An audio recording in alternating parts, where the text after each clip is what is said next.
지낸 라니입니다. 제가 성경을 한 번에 한 장씩만 읽었더니 저희 어머니께서 언제까지 창세기만 붙잡고 있을 거냐고 너무 지루하다고 하셔가지고 제가 오늘은 조금 속도를 내서 약간 예전처럼 한 2장씩 읽어보려고 해요. 오늘은 창세기 34장 읽을 차례인데요. 한번 읽어볼게요. 제목은 디나가 강간을 당하다. 여기서 이 디나가 누군지 기억나시나요? 제가 한번 읽어볼게요. 레아와 야곱 사이에서 태어난 딸 디나가 그 땅의 여자들을 보러 나갔습니다. 히위 사람 하몰의 아들이며 그 땅의 추장인 세겜이 디나를 보고 끌고 가서 강간하였습니다. 세겜은 야곱의 딸 디나에게 마음이 끌렸습니다.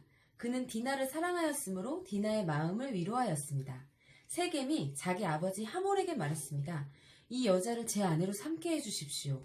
세겜이 자기 딸을 더럽혔다는 이야기를 야곱이 들었습니다. 그때 야곱의 아들들은 들에서 가축대를 치고 있었습니다.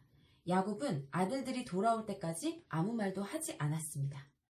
자, 여기서 이 야곱이 지난번에 에서와 만남을 뒤로 하고 세겜 땅으로 이제 거주지를 옮겼잖아요. 그래서 거기에 이제 그 세겜의 하몰의 아들들에게 땅을 사서 그쪽 지역에 거주를 하는데 이 야곱의 하나 있는 딸 디나가 그쪽 지역에 친구를 사귀고 싶어가지고 여자들이 있는 곳을 구경하러 이렇게 혼자 거기를 돌아다니다가 하몰의 아들 중에 한 명인데 그 지역의 추장인 어떤 되게 또 영향력 있는 좀 권력이 센 세겜이라고 하는 사람한테 붙들려 가가지고 디나가 강간을 당해요. 근데 이 남자가 디나라는 여자한테 반해가지고 아버지한테 나 이 여자랑 결혼시켜주세요 라고 지금 쪼르고 있고요. 그 다음에 이 사건에 대해서 이게 야곱의 귀에까지 들어왔는데 야곱이 당장은 어떠한 손을 쓰지 않고 그냥 일단 아들들이 다 밖에 나가 있었기 때문에 그냥 일단은 잠자코 있습니다.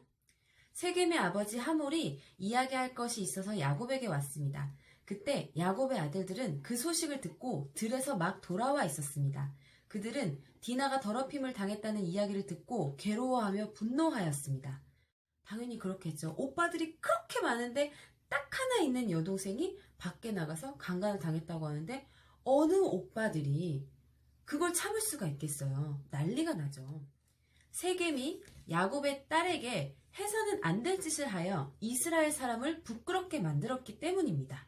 하몰이 야곱의 아들들에게 말했습니다. 내 아들 세겜이 디나를 너무나 사랑하고 있습니다. 제발 그 소녀를 세겜에게 주어 결혼할 수 있게 해주십시오. 그리고 당신들도 우리 백성과 결혼해서 같이 사십시다. 당신들의 여자를 우리에게 주십시오. 그리고 우리들의 딸을 데리고 가십시오. 우리와 함께 사십시다. 거할 땅이 당신들 앞에 있으니 여기에 살면서 장사도 하고 재산도 늘리십시오. 세겜도 야곱과 디나의 오라버니들에게 말했습니다. 내 청을 들어주십시오. 당신들이 원하는 것은 다 드리겠습니다.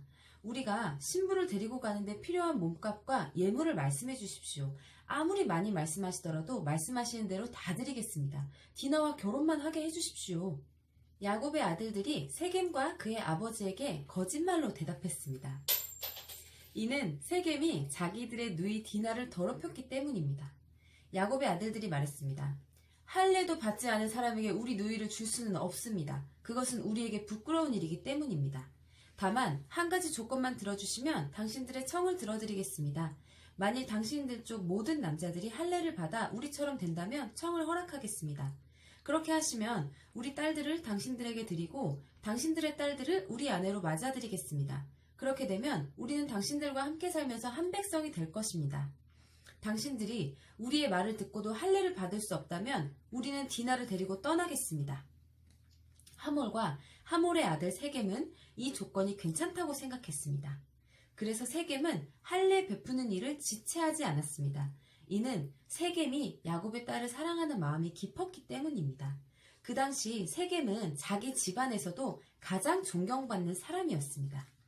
하몰과 그의 아들 세겜은 성문으로 나아가 그 성의 사람들에게 말했습니다. 이 사람들은 우리와 친구가 되기를 원합니다.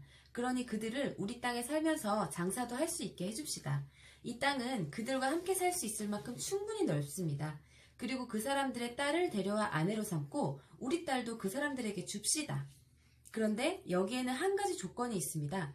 우리 중 남자는 모두 그 사람들처럼 할례를 받아야 합니다. 그렇게 하면 그들은 우리와 함께 살 것이고 우리는 한 백성이 될 것입니다. 그렇게 되면 그들의 가축대와 그들의 재산이 우리 것이 되지 않겠습니까? 그들 말대로 해서 그들이 우리와 함께 살게 합시다. 지금 이 세겜이라는 사람이 이 동네의 추장이었다고 했잖아요. 그러니까 리더잖아요. 그러니까 이 사람이 지금 주민들을 선동하는 거예요.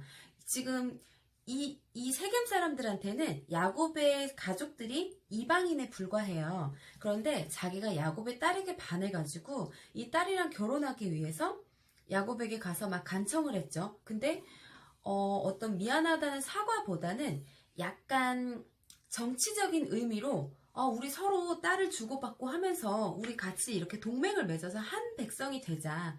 그러면 너희가 이 땅에서 장사도 지내고 완전 자리 잡을 수 있도록 내가 도와줄게. 라는 식으로 야곱을 설득했고요.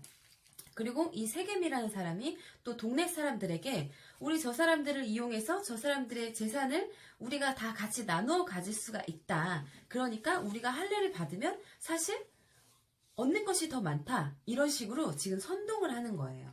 성문으로 나온 사람들이 다 이 말을 들었습니다. 그들은 하몰과 그의 아들 세겜의 말을 따르기로 했습니다. 그래서 남자들은 다 할례를 받았습니다. 3일 뒤 할례를 받은 사람들이 아직도 몸이 아플 때에 야곱의 아들 중에서 디나의 오라버니인 시므온과 레위가 칼을 들고 벼랑간 그 성을 공격해서 그 성 안의 남자들을 모조리 죽였습니다. 시므온과 레위는 하몰과 그의 아들 세겜을 칼로 죽였습니다. 그리고 디나를 세겜의 집에서 데리고 나왔습니다. 야곱의 다른 아들들도 죽은 사람들 사이로 다니면서 성 안에 있는 것들을 노략질했습니다. 왜냐하면 그 성은 누이가 강간을 당한 성이었기 때문입니다. 야곱의 아들들은 양과 소와 나귀들을 비롯해 성과 들에 있는 것을 닥치는 대로 빼앗아갔습니다. 그들은 그 성 백성들이 가지고 있던 값비싼 것들을 다 빼앗았습니다. 그들은 여자들과 아이들 그리고 집안에 있던 물건들까지도 다 빼앗았습니다. 그러자 야곱이 시므온과 레위에게 말했습니다. 너희는 나에게 괴로움을 안겨주었다. 이제는 이 땅에 사는 가나안 사람들과 브리스 사람들이 나를 미워할 것이다. 우리는 수가 적다. 만약 그들이 힘을 합해 우리를 공격하면 나와 우리 집안은 멸망하고 말 것이다. 야곱이 약간 아들들을 지금 책망하고 있어요. 그렇게 사람들을 다 죽이고 이 모든 사람들을 다 적을 만들어 놨잖아요. 그래서 야곱이 지금 또 두려워진 거예요. 그 공격을 당할까봐. 그런데 여기서 31절 마지막인데요. 하지만 그 형제들이 말했습니다. 우리 누이가 창녀 취급을 받는데 어떻게 보고만 있을 수 있습니까? 이러면서 34장이 끝났어요. 여기서 지금 이 아들들이 이 세겜족을 몰살한 이 사건은 분명히 죄에 속해요. 죄를 지은 건 맞는데 여기서 왜 이런 사건이 벌어졌냐면 그것은 이제 나옵니다. 35장이에요. 하나님께서 야곱에게 말씀하셨습니다. 베델 성으로 가서 그곳에서 살아라. 내가 내 형 에서를 피해 도망칠 때 그곳에서 너에게 나타나셨던 하나님께 제단을 쌓아라. 이게 무슨 말이냐면 야곱이 원래 가나안 땅에 살다가 형의 장자권과 축복을 빼앗고 형에게서 도망칠 때 베델이라는 곳에서 하나님께 약속을 했어요. 하나님께서 나를 먹여주시고 입혀주시고 지켜주신다면 내가 반드시 이곳에 돌아와서 주님의 성전을 쌓겠다고 약속을 했는데 야곱이 그 약속을 까맣게 잊은 거죠. 그래서 세겜 땅에서 자리 잡고 그 사람들하고 같이 이렇게 막 장사하면서 이제 교류하면서 지내려고 하다가 지금 이런 사건이 벌어진 거예요. 자기 딸이 그 추장한테 강간당하고 그 일로 인해서 자기 아들들이 그쪽 사람들을 복수하느라고 다 싹 다 죽여버린 거죠. 그래서 야곱이 다시 두려움에 떨기 시작했는데 하나님께서 여기서 힌트를 딱 주시는 거예요. 너 베델로 가야지. 여기서 뭐 하고 있어? 이제 이런 거예요. 야곱이 자기 가족과 자기와 함께 사는 다른 모든 사람들에게 말했습니다. 너희 가운데 있는 이방 우상들을 다 버려라. 너희 스스로 깨끗하게 하고 옷을 바꾸어 입어라. 여기를 떠나 베델로 가자. 그곳에서 하나님께 제단을 쌓을 것이다. 그 하나님께서는 내가 괴로움을 당할 때에 나를 도와주셨으며 내가 어디를 가든지 나와 함께 계셨다. 이 말을 듣고 그들은 가지고 있던 이방 우상들을 다 야곱에게 주었습니다. 그리고 귀에 걸고 있던 귀걸이도 야곱에게 주었습니다. 야곱은 그것들을 세겜성에서 가까운 큰 나무 아래에 파묻었습니다. 그런 다음에 야곱과 그의 아들들은 그곳을 떠났습니다. 그러나 근처에 있는 성 사람들이 하나님을 두려워하여 야곱의 아들들을 쫓아오지 못했습니다. 자, 여기서 이게 무슨 말이냐면요. 야곱이 거기서 뒤통수를 빡 먹고 번뜩 생각이 난 거예요. 아, 맞아. 내가 지금 이러고 있을 때가 아니지. 베델로 가야지. 내가 하나님께 약속드린 게 있었는데 그걸 잊고 있었구나 하고 정신을 번쩍 차려가지고 이제 식구들하고 종들에게 다 얘기한 거죠. 우리 이제 베델로 갈 거니까 너희들 다 신성하게 깨끗한 옷으로 갈아입고 혹시 짐 중에서 우상이 있다면 다 싹 다 버려. 나에게 다 내. 그래가지고 거기 이제 한 곳에다 그걸 다 묻어놓고 이 많은 식구들이 베델로 떠나는데 여기서 이제 그 세겜족 몰살 사건 이후로 이 야곱의 식구들이 모두에게 적대적인 관계가 되었잖아요. 그래서 누군가는 이 사람들을 해칠 수도 있는 건데 하나님께서 그 사람들에게 두려움을 준 거예요. 그래서 그 사람들이 이 야곱의 식구들을 두려워서 아무도 어떻게 해치거나 쫓아오지 못하게 했다는 거죠. 그래서 야곱의 식구들이 또다시 안전하게 그곳을 떠나서 베델로 이동을 하게 됩니다. 야곱의 모든 사람들은 루스로 갔습니다. 루스는 베델이라고 불리는 곳으로 가나안 땅에 있습니다. 그곳에서 야곱은 제단을 쌓고 그곳의 이름을 엘 베델이라고 지었습니다. 야곱이 자기 형 에서를 피해 도망칠 때 하나님께서 그곳에서 자기에게 나타나셨기 때문입니다. 여기서 엘 베델은 베델의 하나님이라는 뜻이에요. 이 무렵 리브가의 유모인 드보라가 죽어 베델의 상수리 나무 아래에 묻혔습니다. 사람들은 그곳을 알론 바굿이라고 불렀습니다. 여기서 알론 바굿은 우름의 상수리 나무라는 뜻이래요. 야곱이 바단 아람에서 돌아왔을 때 하나님께서 다시 야곱에게 나타나시고 야곱에게 복을 주셨습니다. 하나님께서 야곱에게 말씀하셨습니다. 내 이름이 야곱이지만 이제 다시는 내 이름을 야곱이라고 부르지 않을 것이다. 그리고는 그를 이스라엘이라고 부르셨습니다. 하나님께서 야곱에게 말씀하셨습니다. 나는 전능하신 하나님이다. 너는 많은 자녀를 낳고 큰 나라를 이루어라. 너는 많은 나라와 왕들의 조상이 될 것이다. 나는 아브라함과 이삭에게 준 땅을 너와 내 자손에게 주겠다. 그리고 나서 하나님께서는 그에게 말씀하시던 곳에서 떠나가셨습니다. 자, 이제 베델에 온 야곱에게 하나님이 다시 한번 또 언약을 하시는 거예요. 또 축복을 해주셨어요. 야곱은 하나님께서 자기에게 말씀하신 곳에 돌기둥을 세웠습니다. 그리고 거기에 부어드리는 제물인 전제물을 드리고 그 위에 기름을 부었습니다. 야곱은 하나님께서 나타나셔서 말씀하신 그곳을 베델이라고 불렀습니다. 야곱과 그의 일행은 베델을 떠나갔습니다. 그들이 에브랏에서 얼마 떨어진 곳에 이르렀을 때에 라헬이 아기를 낳기 시작했습니다.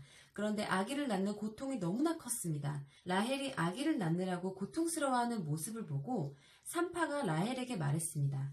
두려워하지 말아요. 또 아들을 낳게 될 거예요. 라헬은 아들을 낳고 죽었습니다. 라헬은 죽어가면서 그 아들의 이름을 베노니라고 지었습니다. 그러나 야곱은 그 아들의 이름을 베냐민이라고 불렀습니다.